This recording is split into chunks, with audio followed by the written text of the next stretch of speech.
Hey, Dr. Sela here. Today I'm going to show you how to make the water kefir. Please read the disclaimer before you start.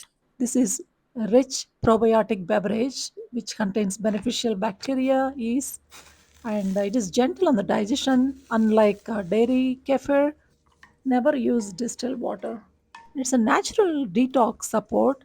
It's very hydrating and refreshing. It's an excellent drink in the hot weather, actually, and it has got the nutrients, small amounts of B vitamins, enzymes, and organic acids that aid in the digestion. Always use organic cane sugar because sugar cane is heavily sprayed crop. Don't use distilled water, just use the simple filtered water or well water. Hi, I just taste tested.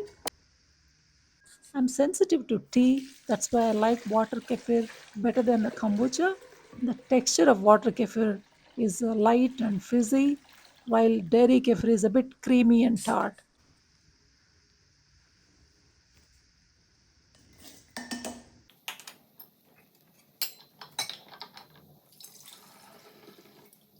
See the instructions for the first batch, it's different instructions.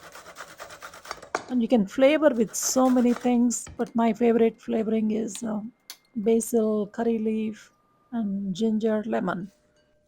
And this is vegan and suitable for those sensitive to lactose and people like me who are sensitive to tea. Hope you'll try it out. This is really an excellent recipe.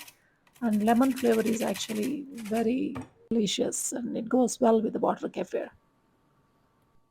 You can do some fun things with it. Water grains do exceptionally well in plant milk also, but you may not be able to save those grains after you use it in the plant milk, especially the peanut milk. You can make breakfast with rolled oats also. You need to be careful when you open these bottles when you do the secondary fermentation because they can explode. Just make sure you use the towel so it won't splatter all over you. You can transfer to the refrigerator once you're done with the secondary fermentation, which takes about 2 to 3 days. The grains usually double in second or third batch.